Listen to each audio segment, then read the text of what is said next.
She was forced to marry a heartless millionaire, but one night changed everything. Hello everyone, before we begin today's story, I have a small favor to ask. Please hit subscribe and turn on the notification bell so you never miss our channel's new videos. It is quick, free, and the best way to support us in bringing you more dramatic stories. Your support truly means the world to us.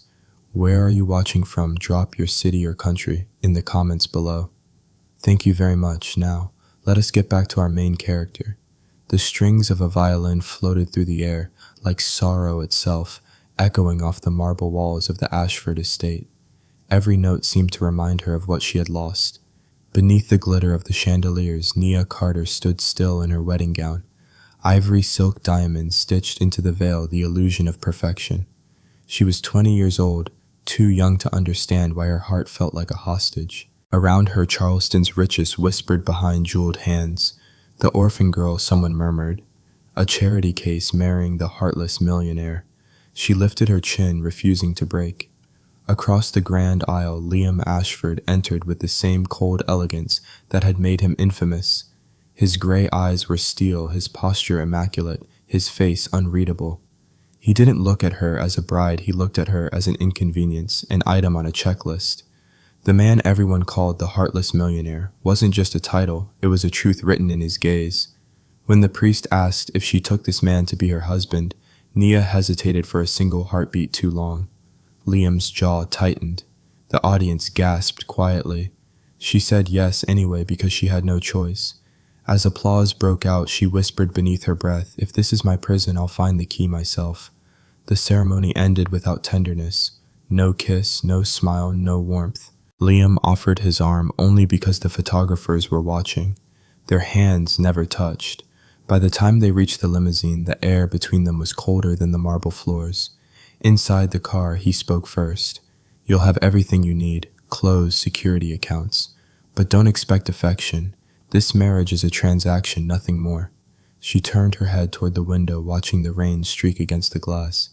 "I didn't ask for affection," she said softly. "Just honesty." When they arrived at the mansion, a sprawling white estate overlooking the Cooper River, Liam handed his jacket to a servant and disappeared upstairs without another word. His mother, Claudia Ashford, met Nia in the hall. Her smile was polite, her eyes merciless. "A Carter in this house," Claudia said lightly. "How progressive." Nia forced a small smile. "I'll try not to lower the property value." The older woman's smile faltered, if only for a second. That night, the new bride sat alone in her enormous bedroom, the walls lined with art. She didn't understand, the silence pressing down like a weight. Through the window, the gardens glowed under the moon, manicured and perfect like everything in Liam's world.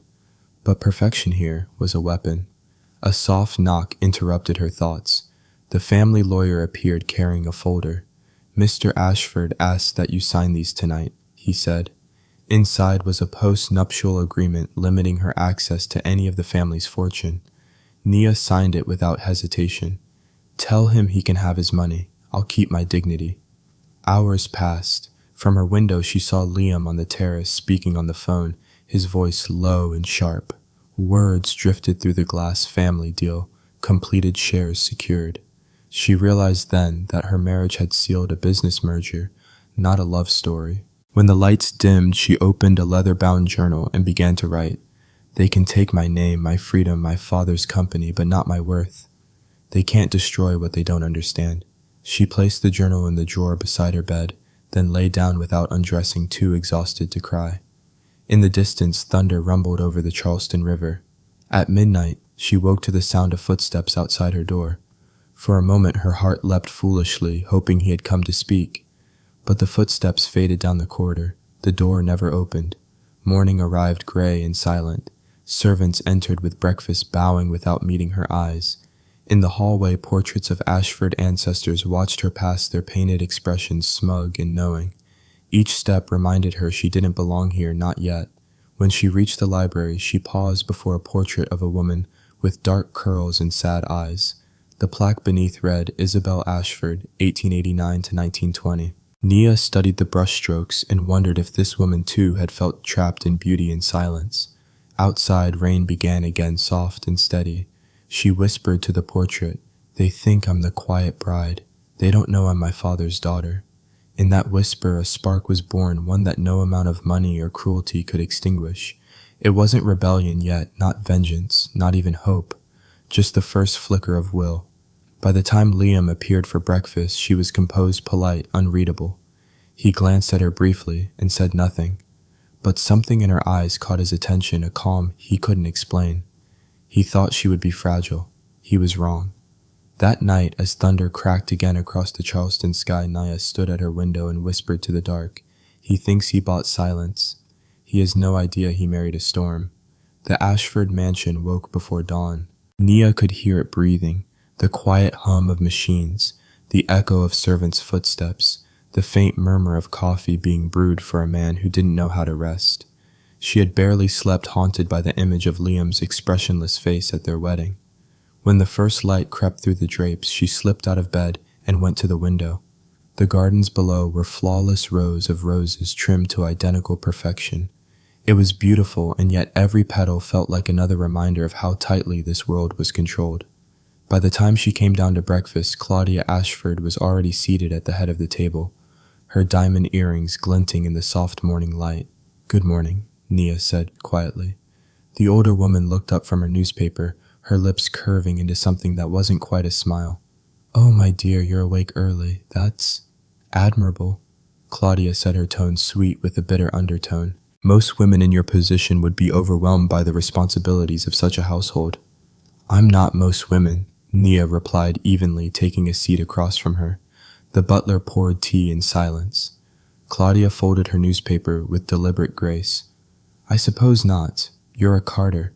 Your family name has been quite the subject of conversation in Charleston society. A tragic end, wasn't it, your father's business gone overnight? Your parents such an unfortunate accident." The spoon trembled slightly in Nia's hand. "Yes," she said. "Unfortunate." Still, Claudia continued unbothered. "It's generous of my son to marry you. Not many men would take such damaged prospects." "Then I should be grateful he did," Nia said, setting her cup down gently. "Though I suspect gratitude isn't what you want from me." Claudia's smile froze, her voice turning crisp. "I want decorum, Mrs. Ashford. You've entered a world built on legacy. Don't mistake my tolerance for acceptance." The silence stretched. Then Naya rose gracefully, her chair scraping softly against the marble. "Tolerance is unnecessary, Miss Ashford. I didn't marry your approval. I married your son." She left the room before Claudia could respond. Later that morning, Nia wandered through the corridors, learning the shape of her prison. The house was enormous, its hallways lined with portraits of Ashford men, generations of ambition staring down at her. She stopped before a portrait of Theodore Ashford, Liam's late grandfather. His painted gaze was cold, calculating the kind of man who built empires on other people's bones. She wondered how much of that blood still ran through Liam's veins. At the far end of the corridor, she found the library. It was vast, floor-to-ceiling shelves, a fireplace of black marble, and a massive oak desk scattered with documents. The scent of old paper and leather comforted her. Books had always been her refuge, her sanctuary from the world's cruelty. She traced her fingers along the spines, pausing at a thick volume on corporate law. When she opened it, a slip of paper fell out. It was a company ledger, part of Ashford Holdings' quarterly report. Her eyes scanned the numbers, something catching her attention immediately. Multiple transfers to shell accounts overseas. The names meant nothing at first, but the dates. They aligned too neatly. She frowned, reading closer. One of the shell companies carried a name she recognized, Carver Dynamics. That was her father's former partner, the one who had vanished right after the accident. Her pulse quickened. "You shouldn't be in here." She turned sharply. Liam stood in the doorway, his gray eyes cool but unreadable. His tie was loosened, sleeves rolled up, the image of effortless power. "I was exploring," she said, tucking the paper back into the ledger. He walked closer, every step measured. "This room is private. My father's records are confidential." "I didn't realize honesty was a family secret," she said quietly. His jaw tightened. "You're not here to question my family." "No," she said, meeting his gaze.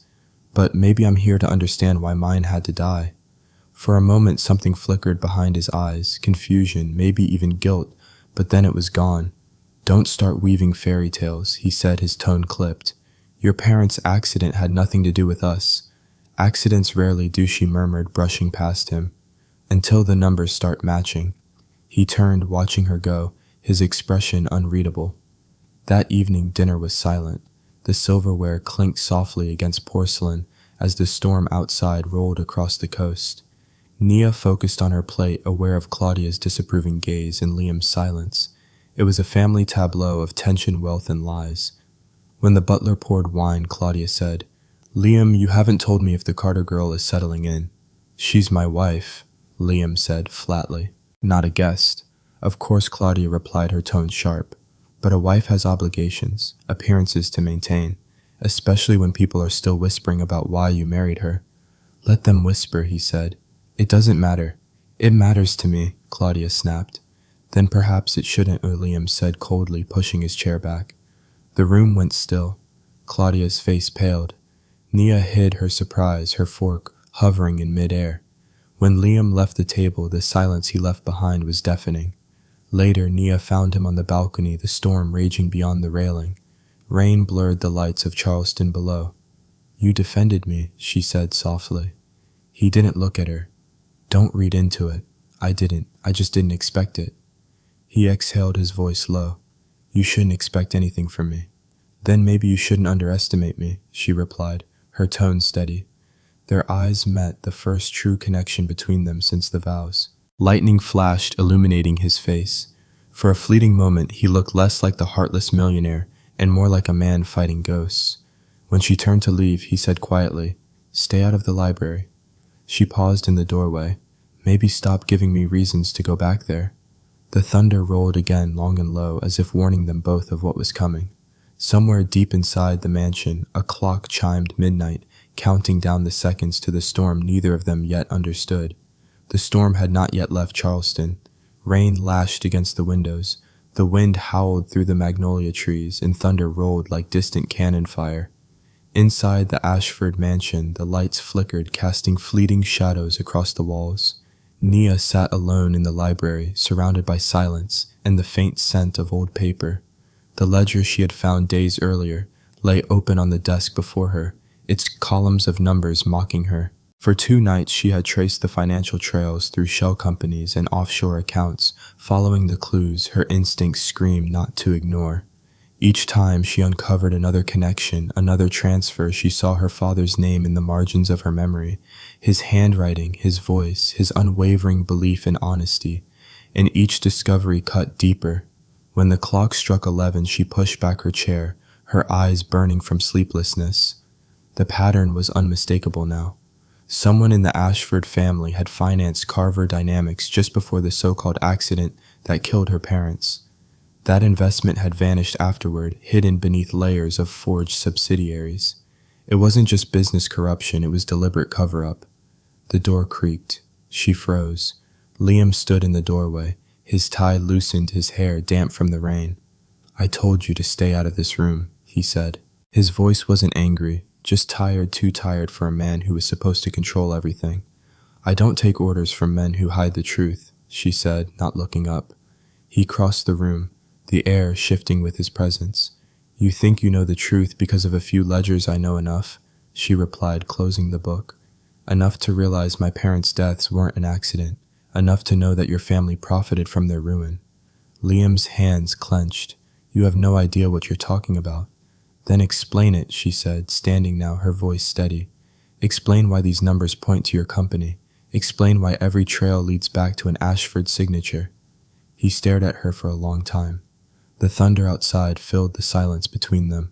Finally, he said, "Because my father makes deals that never see daylight. You think I'm proud of that?"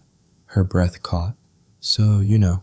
"I suspected," he said quietly, "but I never had proof until now." She studied him, searching for deceit, but what she saw was something unexpected: guilt, maybe even fear. "Why didn't you stop him?" He laughed bitterly. "You don't stop Theodore Ashford. You obey him or he destroys you. That's how this family works." "I don't believe that," she said. "Everyone has a choice." "You think I haven't tried?" His voice cracked. Every time I pushed back, he reminded me who paid for my education, who built my career, who could ruin me with a single phone call. You don't fight a man like my father, you survive him. Nia took a step closer. Maybe you've been surviving so long that you forgot how to live. Something in her tone cut through his defenses. He turned away, bracing his hands on the desk, his shoulders tense. If you keep digging into this, you'll make yourself a target. My father doesn't forgive curiosity. She walked around the desk until she stood beside him. Then let him come for me. He already took everything else.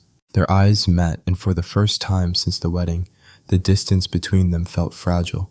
The storm outside howled louder, lightning flashing against the windows. You're reckless, he said softly. I'm right, she whispered back. He exhaled sharply, then moved closer, lowering his voice. If you're right, if my father's behind this, we'll need more than speculation. We'll need evidence that can't be buried.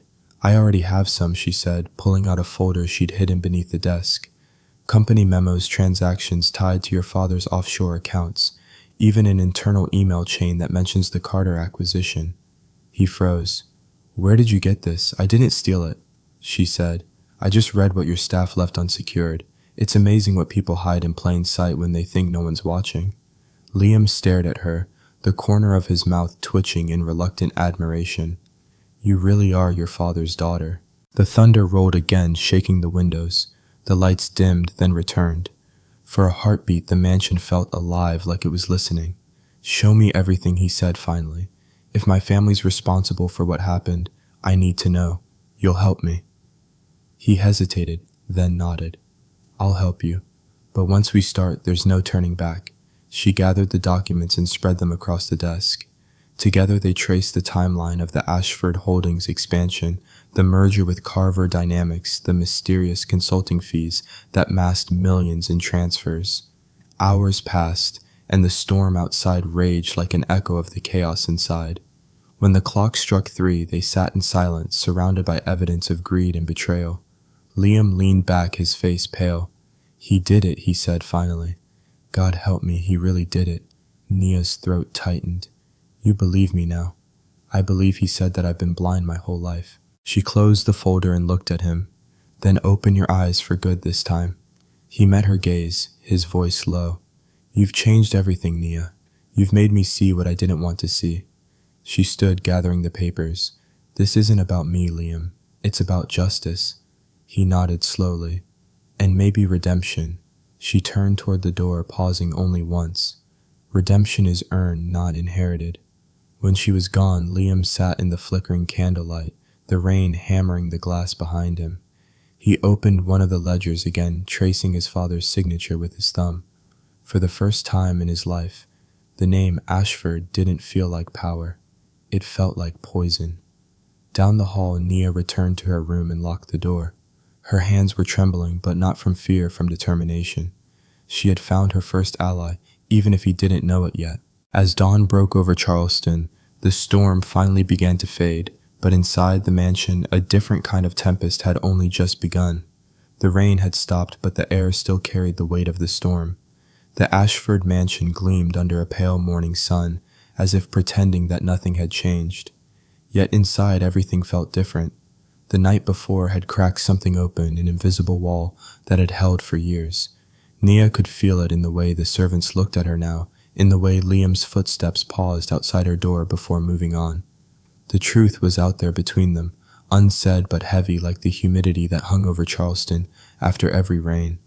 By evening, the house came alive again. Claudia Ashford's charity gala filled the estate with music and perfumed laughter and secrets. Strangers in sequined dresses floated through the halls. Glasses clinked, cameras flashed. Nia stood near the grand staircase, her simple black gown a quiet rebellion amid the diamonds and silk. She didn't smile. She didn't need to. Every whispered word about her slid off like water on glass. Across the room, Liam looked immaculate in a black tuxedo talking to investors. His expression was calm, his voice controlled, but every so often his gaze found her. They never lingered long enough for anyone to notice, but each time it felt like a question neither dared to ask. As the orchestra played, Claudia approached with her usual precision, her smile flawless and sharp. You do clean up well, she said softly, her eyes scanning Nia from head to toe. But try not to draw too much attention tonight. We wouldn't want the guests confusing charity with scandal. Nia lifted her glass. Don't worry, Mrs. Ashford. I wouldn't dare outshine the woman who built her legacy on appearances. Claudia's smile froze, but before she could reply, Nia excused herself and slipped away toward the library. The quiet there was a relief. The noise from the ballroom became a distant hum. She sank into the chair by the window, breathing deeply, reminding herself why she was still here, to finish what she'd started. She didn't expect to find Ethan Hale there. He looked up from a pile of files, surprise flickering across his face. You shouldn't be here, he said in a half-whisper. Your husband doesn't like anyone touching these records. I'm not anyone, she replied, moving closer. And I'm not touching. I'm reading. Ethan gave her a small smile, one that didn't quite reach his eyes. You're braver than most people in this house. Brave or foolish, she said, leaning over the desk. Depends on how you define survival. He hesitated before handing her a folder. You were right about the inconsistencies. The offshore accounts, they connect back to your father's company. Someone's been moving funds through the Ashford Foundation under fake charity names. Her pulse quickened. Does Liam know? Ethan shook his head. Not yet, but if he finds out, it'll break him. He still believes he can fix his father's sins without burning the empire. The library door opened suddenly. Liam stood there, tall and silent, the golden light from the hallway spilling over his shoulders. His eyes locked on Ethan, then on her. Am I interrupting something? His tone was calm, but his voice carried an edge. Nia straightened. We were discussing your company's missing funds. He closed the door behind him, his jaw tightening. Ethan, give us a moment. Ethan glanced at her, then at Liam, before gathering the papers and leaving quietly. When the door shut, the silence between them felt electric. So, Liam said, finally stepping closer. You're digging again. I'm trying to understand the world you married me into, she said evenly. You're playing with fire. I was born in it, she whispered. He stopped a few feet away, his eyes dark. You think I don't know what my family has done? You think I enjoy being the son of a man who built his fortune on graves? Then why protect them? She asked. Because if I destroy them, I destroy myself, he snapped. Then his voice softened. You don't know what it's like to carry their name. Her expression didn't waver. No, Liam. You don't know what it's like to lose everything to that name. The lights flickered. Thunder rumbled again outside, distant but steady. He stepped closer, his anger fading into something else. Something dangerous. I told myself I'd never let anyone challenge me, he said quietly. And yet, here you are, turning my whole life inside out. You don't need me to ruin you, she replied. Your father already did that. His breath caught. Then, almost involuntarily, his hand brushed hers as he reached for the desk. The contact was brief, but it set off a tremor that neither could hide. You hate me, he murmured. I should, she said. But you don't. She met his gaze, her heart pounding. Don't mistake curiosity for forgiveness. He smiled faintly, the first real smile she'd seen from him. Then why are you still here? Because truth doesn't reveal itself to cowards, she said. Before he could respond, the lights went out completely. The storm outside had cut the power. In the darkness, the air thickened between them. She could hear his breathing steady but uneven, feel the nearness of him. Don't move, he said softly. I'll find the lantern. I'm not afraid of the dark, she whispered. Lightning flashed through the window, illuminating their faces for an instant, her defiance. His conflict, the thin line between hatred and something else. When the light faded, his voice came again, low and uncertain. You make me see things I've spent years trying to forget. And you make me remember what pain feels like, she said. He laughed softly, almost bitterly. We're quite the pair, aren't we? The lights flickered back on. Claudia stood in the doorway, her eyes sharp. How romantic, she said coolly. My son and his wife alone in the dark. Liam turned, his tone firm. Enough, mother. Claudia raised an eyebrow. Careful, darling. You're beginning to sound like her. Maybe that's not such a bad thing, he said. For a moment, Nia thought she saw fear flash in Claudia's eyes. When the guests left and the mansion fell silent again, Nia stood by the window watching the rain. Liam joined her, his voice quiet. You said truth doesn't reveal itself to cowards. She turned to him, and he met her gaze steadily. Then I guess I'm done being one. Outside, the storm was fading, but inside the Ashford mansion, something new was beginning a crack in the ice that would never freeze over again. The morning after the storm was quiet, too quiet. The Ashford mansion, usually alive with movement, seemed to be holding its breath. Nia sat by the window watching a thin veil of mist rise from the river, the air still heavy with the memory of last night's thunder. Somewhere in the house she could hear Claudia's sharp voice giving oral orders to the servants. It was a sound she had learned to tune out. When she came downstairs, the dining hall was empty except for Liam. He sat at the head of the table, sleeves rolled up, coffee untouched, a folder of documents open before him. He looked different, less like the untouchable millionaire, and more like a man who hadn't slept. "You're up early," she said. "So are you," he replied, without looking up. Couldn't sleep, too many ghosts in this house. He lifted his eyes, meeting hers for the briefest moment. "Then maybe it's time we face them." Nia hesitated, unsure whether to take that as a threat or a promise. She poured herself coffee and sat down opposite him. Between them lay the folder thick with papers. She recognized the Ashford Holdings logo in the corner. "You found something," she said. He nodded slowly. "Project Eros." Her pulse quickened. "What is it?" "A series of offshore investments linked to Carter Industries," he said, voice tight. "Started around the time your parents died.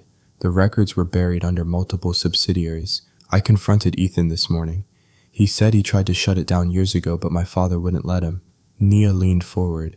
"So it's true?" He didn't answer immediately. Instead, he pushed one of the documents toward her, a memo signed by Theodore Ashford himself. The words blurred in her vision as she read. Her hands trembled. "To finalize the merger, the Carters must be neutralized. Accident must appear natural." Her voice broke. "He killed them." Liam's jaw tightened. "I didn't know." She stared at him, searching for any trace of deception, but all she saw was pain, a raw human kind of grief that didn't belong to the man who once called her nothing. "You didn't know," she repeated softly, the words somewhere between accusation and disbelief. He shook his head. "I swear it, Nia. I would never have I believe you," she interrupted, her voice trembling. "But that doesn't make this hurt less." The room fell into silence. Outside, the sun struggled through the fog, casting pale light over the dining table. The air between them felt fragile, stretched thin by truth. "What will you do now?" she asked finally. He looked down at the memo again. "I'll bring him down," he said quietly. "No more hiding, no more pretending I don't know what kind of man he is. That's dangerous. So is silence." Their eyes met, and in that moment something unspoken passed between them, an understanding that they were no longer enemies. The mansion that had once kept them apart was now their shared battlefield. That night, Nia sat in her room surrounded by the evidence they had gathered. Every document, every transaction, every name was a thread leading back to the same truth. Her parents' lives had been destroyed to protect the Ashford empire. She had dreamed of justice for years, but now that she was holding it in her hands, it felt heavier than she had ever imagined. When the clock struck 10, there was a soft knock on her door. Liam stood in the doorway, his expression unreadable. "You shouldn't be alone tonight," he said. "I've been alone for years." He stepped inside. "That's not what I meant." She didn't move as he approached, stopping just a few feet away. "You think finding the truth changes anything between us?" she asked quietly. "It changes everything," he said. Because I finally see you," he said. "Not the contract, not the merger, about you." She wanted to look away, but couldn't. His words felt dangerous, like stepping too close to the edge of something that could destroy them both. "You can't fix this with feelings," she said, her voice barely above a whisper. "I'm not trying to fix it," he murmured. "I'm trying to feel something real for once." The silence stretched thick with tension. Then the lights flickered again, a brief flash of thunder rumbling far in the distance. Liam moved closer. His hand reached for hers, hesitant but steady. "You should hate me," he said. "I tried," she whispered. His eyes darkened. "And I failed." The air shifted. He lifted his hand, brushing a strand of hair from her face, his fingertips lingering at her jawline. "Tell me to stop," he said quietly. But she didn't. The first kiss wasn't gentle, it was desperate, the kind of collision that came from months of pain and buried longing. His hands framed her face. Hers trembled against his chest. For a moment there was no empire, no betrayal, just two people trying to breathe inside a storm. When they broke apart, Nia's heartbeat roared in her ears. She stepped back, her voice shaking. "This doesn't change what your family did." "I know," he said, "but it changes what I'll do about it." He left the room before she could answer, the scent of rain still clinging to his shirt. When the door closed, Nia pressed her fingers to her lips, trying to steady herself. She should have felt guilt, confusion, anything, but all she felt was the strange ache of hope. Down the hall, Liam stood alone in his study, staring at the portrait of his father. "You taught me everything about power," he said softly. "But you never taught me what it costs." He poured a glass of whiskey and didn't drink it. For the first time in years, the man who had been taught to feel nothing finally felt everything. Outside, lightning flashed across the sky and rain began to fall again. Nia lay awake, listening to it, knowing that the night had changed everything. The lies were exposed, the walls were cracked, and somewhere between grief and forgiveness, love had begun to take root, dangerous, fragile, and real. The sun rose over Charleston like a fragile promise, pale gold spilling across the mansion's marble floors. Nia stood by the window in her robe, a cup of untouched tea cooling in her hands. She hadn't slept. Every time she closed her eyes, she saw her father's face, heard her mother's laughter, and then the echo of tires screeching in the rain. Now she had proof of what really happened, proof that the Ashford Empire had been built on her family's blood. But proof didn't bring peace. Downstairs, the house was uncharacteristically quiet. Even Claudia had retreated behind closed doors, perhaps sensing the storm gathering beneath her roof. When Nia entered the study, Liam was already there, sleeves rolled up, his hair unkempt, the same memo spread across the desk. He looked up when she entered, exhaustion written into every line of his face. "We can't keep this here," he said without preamble. "If my father suspects, we know he'll destroy the evidence." "I've already made copies," she replied. "They're safe." He blinked, almost startled. "You thought of that? I've been fighting for this longer than you have," she said softly. Liam leaned back, the corner of his mouth twitching with something that wasn't quite a smile. "You really don't fear anything, do you?" "I do," she said. "I just don't let it stop me." He studied her for a long moment. "Then we move now. There's a storage facility in Atlanta, old company archives. If Project Arrow started there, that's where the original files will be. Then we go," she said simply. By noon they were on the road. The city fell away behind them as miles of highway unspooled under gray skies. Neither spoke much. The silence between them was no longer hostile. It was heavy, full of things neither knew how to say. At one point, Nia glanced sideways. "You could have left me in that house," she said. "You didn't have to come. I couldn't let you do this alone," he said. "Not anymore." She turned back to the window, hiding the small flicker of warmth that spread in her chest. It wasn't love, not yet, but it was something close to trust. By late afternoon, they reached the Ashford Holdings Archive facility, a nondescript building tucked behind an industrial park. Inside, the air smelled of dust and old secrets. Liam flashed his security pass and the guard nodded them through without question. Rows of file cabinets stretched endlessly down the narrow aisles. The fluorescent lights buzzed overhead. "Section C," Liam said. "That's where my father kept confidential contracts." They searched in silence, flipping through folders until Nia's hand stopped on a binder marked Eros Development. Her pulse quickened. She opened it. Inside were blueprints, transaction records, and a single typed memo. Reallocation of Carter assets approved. Fatal incident categorized as accident. Proceed with merger. She froze. Liam took the paper from her trembling hands, reading it slowly. His face went pale. He knew, he whispered. He didn't just approve it, he ordered it. Nia felt the world tilt. "Your father killed them." The words hung between them, brutal and final. Liam closed the folder, his hands shaking. "I thought I could redeem him," he said quietly. "I thought there was something in this empire worth saving." "There isn't," she said, "but you can still redeem yourself." He looked at her, pain flickering in his eyes. "You think redemption's that easy, no?" she said softly. "But it's possible." They copied the files onto a flash drive and slipped out of the building unnoticed. The sky outside had turned dark again, clouds heavy with rain. They drove in silence until the city lights appeared on the horizon. At a small roadside diner, they stopped for dinner. The place was quiet, half empty, the hum of a jukebox filling the silence. Nia sat across from him, stirring her coffee. "What will you do now?" she asked. "Expose him," he said. "Even if it means losing everything. You'll lose your family, your company, your name." He met her gaze steadily. "Then I'll build a new one. Maybe this time on something real." For a moment she saw not the millionaire heir, but a man stripped of his armor. It made him almost fragile. She didn't know if she pitied him or admired him. When they returned to Charleston that night, the mansion was dark except for the faint light in the study. Claudia was waiting. She rose from the armchair, pearls glinting in the lamplight. "Where have you been?" she asked sharply. Liam ignored her.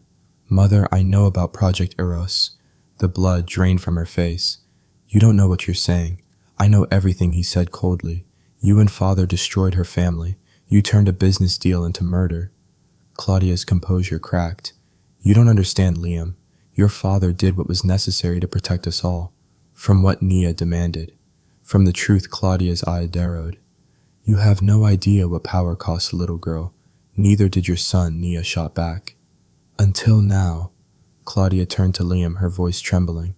"If you go against him, he'll ruin you. You're an Ashford, you can't escape that." Liam took Nia's hand. "Watch me." For a long moment, Claudia stared at them, disbelief clouding her features. Then she whispered, "He'll kill you both." Maybe Liam said, "But we're done living for his lies." They left her standing there, her perfume lingering in the air like smoke after a fire. Upstairs, Nia sank onto the edge of her bed. The weight of what they'd uncovered pressed on her chest. Liam stood in the doorway, silent. "This isn't over," she said. "I know," he replied. "Tomorrow we go public." She nodded, her voice quiet.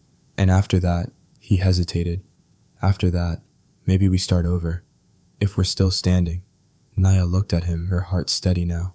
"Then let's make sure we are." Outside, thunder rolled again, but this time it didn't sound like warning. It sounded like war. The drive back to Charleston felt endless. The highway stretched ahead in silence, rain tapping against the windshield like a clock counting down to disaster.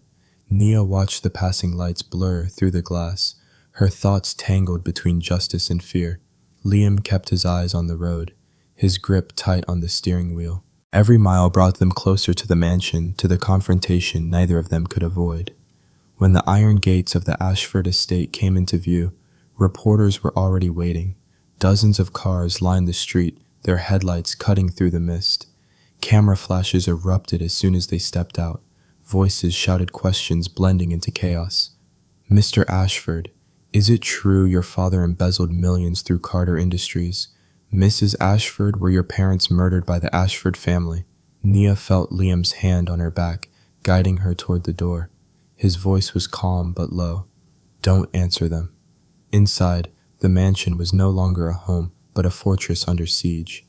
Claudia stood in the grand hall, her pearl necklace perfectly aligned, her smile sharp and brittle. "Well," she said, "the prodigal son returns with his lovely wife and her little fairy tale of revenge." Liam didn't flinch. "Call it what you want. The truth doesn't care about names." Claudia's gaze shifted to Nia, icy and precise. "You've done quite enough damage, girl. You think you've won something, but all you've done is burn the house you live in." Nia stepped forward. Then maybe it needed to burn. Before Claudia could respond, the heavy doors behind them opened. Theodore Ashford entered, flanked by 2 lawyers. His cane struck the marble floor, with each step his presence commanding and cruel. "Enough," he said, voice calm but cutting. "We're not children arguing over dinner. Sit down." Liam's jaw tightened, but he obeyed. They gathered around the long mahogany table that had seen decades of family deals that had built fortunes and buried people like Nia's parents. Theodore poured himself a glass of whiskey. "I assume you came here for a confession," he said. "So let me save you the trouble. Yes, I authorized the Carter acquisition. No, I didn't plan the accident." But sometimes he added, his tone chilling, "Fate cleans up what business cannot." Liam stood so abruptly, his chair scraped the floor. "You call that fate, I call it survival," Theodore said calmly. "And now you've jeopardized it all, for what, some moral awakening. You think the world cares about your redemption, son. They only care about strength." Nia's voice cut through the room. Then maybe the world is ready for something better. Theodore turned toward her, his smile cruel. You've always been naive. Your father was the same. That's why he lost. You don't build empires with conscience, Mrs. Ashford. I'm not Mrs. Ashford because of you, she said. I'm here despite you. For the first time, Theodore's calm cracked. His hand slammed the table. You're nothing without this family, Liam stepped between them. She's the only reason this family still has a chance. The older man's eyes narrowed. You've grown soft. No, Liam said. I've grown up. A murmur rippled through the room as several board members entered, summoned by Theodore's lawyers. Cameras and microphones followed. The confrontation had become public. Liam faced them, his voice steady. My father built this empire on lies. He murdered innocent people to protect his profits. The proof is in these files. He placed the flash drive on the table. And I'm not going to bury it like he did. Theodore's laughter was cold. Do you think you can destroy me with paperwork? I am Ashford Holdings. Not anymore, Liam said. He turned to the board members. Effective immediately, I'm resigning as CEO.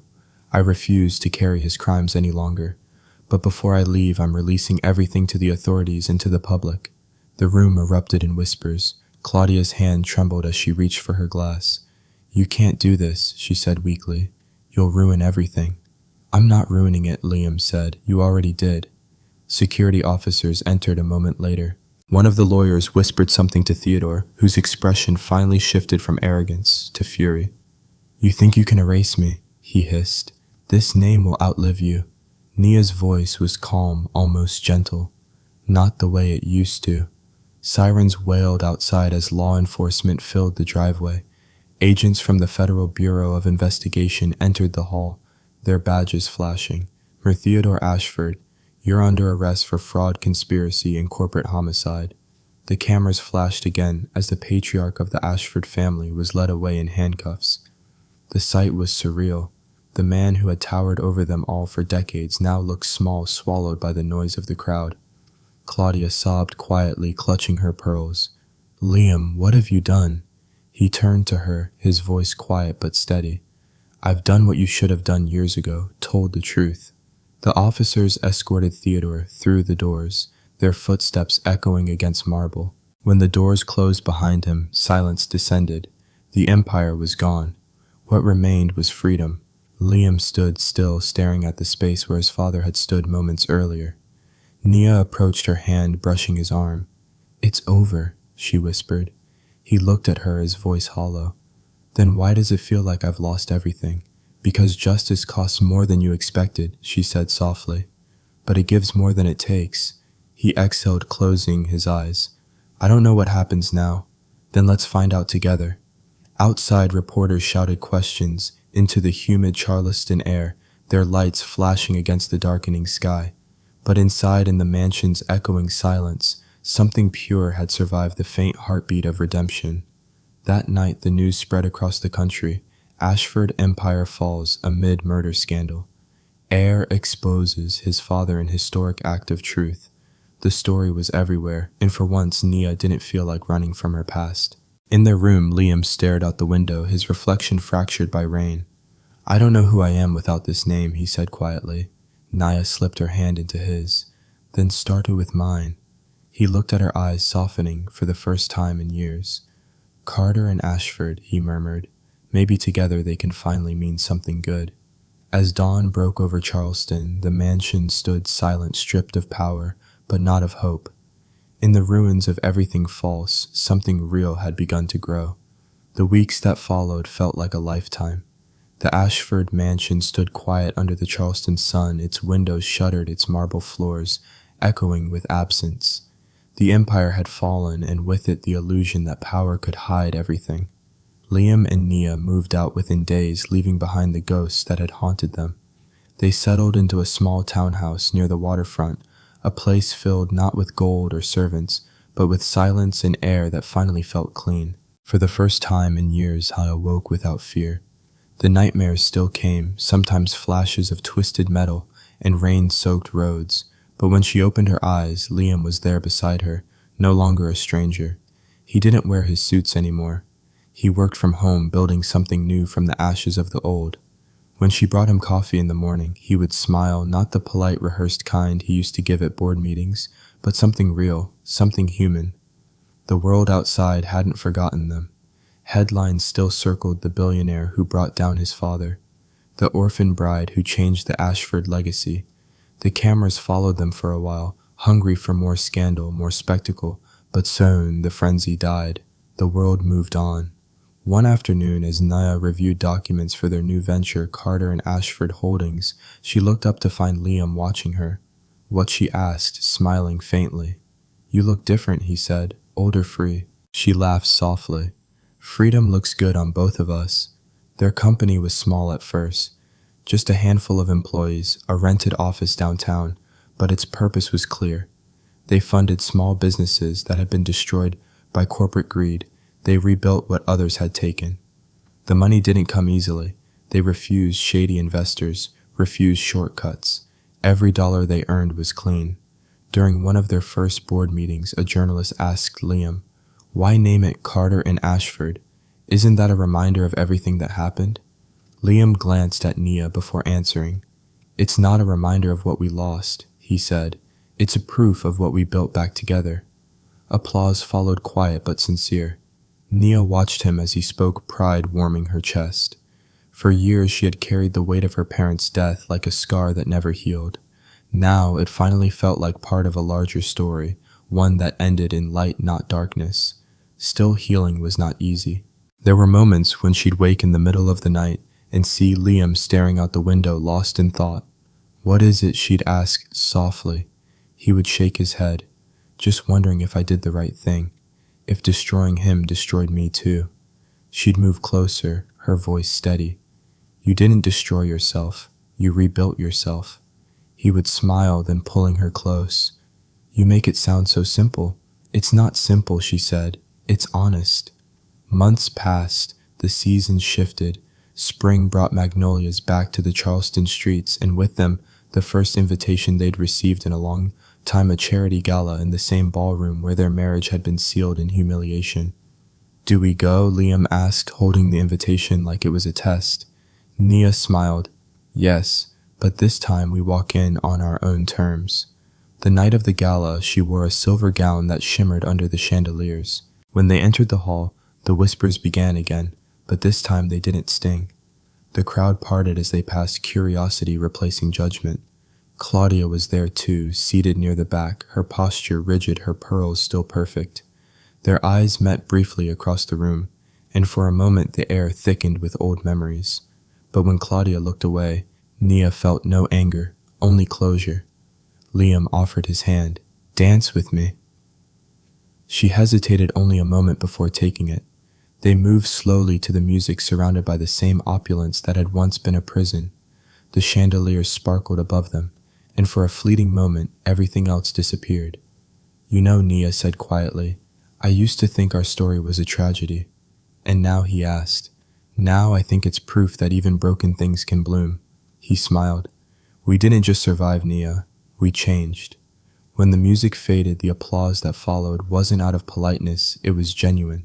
People saw not scandal, but strength. Later that night, back at their townhouse, they sat on the balcony overlooking the quiet city. The river reflected the lights like scattered stars. Nia leaned against him, her voice soft. "Do you ever miss it? The power, the mansion." The name Liam shook his head. The name was never mine. This. He gestured to their modest home, to her, to the night around them. "This is mine." She smiled, resting her head on his shoulder. "Then we finally found what they couldn't buy." "Peace," he said. "Love," she corrected. He laughed quietly. "Maybe both." A few days later, a letter arrived at their office with no return address. Inside was a short note handwritten in neat, familiar ink. "Truth has been served. Live your life. They would be proud of you. E.H." Nia folded the letter carefully, a tear slipping down her cheek. "He's gone," she whispered. Ethan finally left. Liam wrapped an arm around her shoulders. He deserves his peace too. That night, they visited the small memorial she had built by the river, a plaque engraved with her parents' names. Nia placed the letter beneath it and whispered, "We did it." Liam took her hand. "No," he said gently. You did it. As dawn broke, the first light touched the water, and for once there were no shadows left. Their story had begun with betrayal forged through pain and healed through truth. But standing there side by side, Naya realized it wasn't about revenge anymore, it was about rebirth. And as the morning sun rose higher, reflecting off the river's calm surface, she finally believed that love, real hard-earned imperfect love, could rebuild even the ruins of an empire. The morning sunlight spilled gently across the white curtains, painting soft gold over the living room walls. Nia stood barefoot by the window watching the river glitter below. 1 year had passed since everything fell apart, and somehow everything had also begun. The world no longer whispered about scandal or inheritance. The headlines had faded, the cameras had moved on. What remained was quiet peace and the life they had built from the wreckage. In the kitchen, Liam was burning toast again. The smell made her smile. "You really haven't improved," she said, walking in. He laughed unbothered. Perfection was never the goal. Survival was. She leaned against the counter watching him pour coffee into 2 mismatched mugs. The small townhouse felt nothing like the mansion they once called home, and that was exactly why she loved it. Here, there were no portraits, watching no servants waiting, no echoes of cruelty, just sunlight, laughter, and the occasional scent of burnt bread. Liam handed her a mug. "We have a board meeting at 10, and the foundation launch at 2. She nodded. "We've come a long way." He met her gaze, his expression soft. "You have. You're the reason we're here." The Carter Foundation had grown faster than either of them imagined. What began as a scholarship fund had become a global project supporting small businesses destroyed by greed, offering education for families who'd lost everything to corruption. People called it redemption. For Nia, it was simply repair. At noon, they drove out of the city. The air smelled of salt and rain as they reached the old Ashford estate, now empty and under reconstruction. The mansion's gates were gone, the marble cracked and covered with scaffolding. A plaque stood near the entrance, future site of the South Carolina Center for Corporate Ethics, donated by Carter and Ashford Holdings. Nia stared at the ruins, her chest tightening. "It looks smaller than I remember." Liam smiled faintly. "That's what happens when fear fades." She walked ahead, her heels clicking softly against the cracked stone. In the courtyard where she once stood in a wedding dress, she placed a single white rose. "For the people who never got a second chance," she whispered. Liam came to stand beside her. "Maybe love isn't about forgetting the pain," he said. "Maybe it's about surviving it together." She looked up at him. "You used to sound colder when you talked about love." "I used to be colder," he admitted. "You thawed me out." They stood in silence for a while, listening to the wind rustling through the half-fallen trees. Then Naya took his hand. "Let's go home." That evening, their home was filled with light and laughter. A small group of friends and employees gathered for the 1-year anniversary of the foundation. The living room glowed with candles, the scent of vanilla and cedar drifting through the air. When the guests were quiet, Liam stood and raised a glass. "A year ago, he said, I thought wealth meant power. I thought success meant silence. But he looked at Nia, taught me that truth is louder and love is stronger than legacy." Nia's eyes glistened as he set down his glass and reached for her hand. "Last year we were married under the shadow of a deal.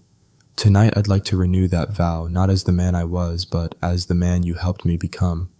The guests murmured in surprise. Nia laughed softly. "You planned this," he nodded. "I promised you once that I'd make it right. This is my proof."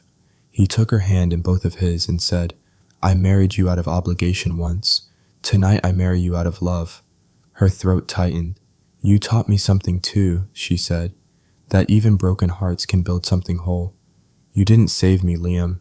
You stood beside me while I saved myself." Applause filled the room. It wasn't grand, it was honest. Later, after everyone had gone, they sat by the river behind their townhouse. Fireflies drifted over the water, their light soft and steady. Nia leaned against him, her voice barely above a whisper. "A year ago, I wanted revenge. Now, I just want peace." He nodded. "You got both." She smiled. "No, we earned both." They sat in silence for a long time, watching the moon ripple across the water. When she finally spoke again, her voice carried the calm of someone who had made peace with her story. "We lost everything that wasn't real, and somehow that made room for what was. Liam looked at her, his hand brushing her hair away from her face. Do you ever think about what comes next? Yes, she said, but not with fear anymore. He kissed her forehead. Then maybe that's the real ending. She smiled faintly. No, it's the beginning we fought for. The wind carried the faint hum of the city, the world moving on.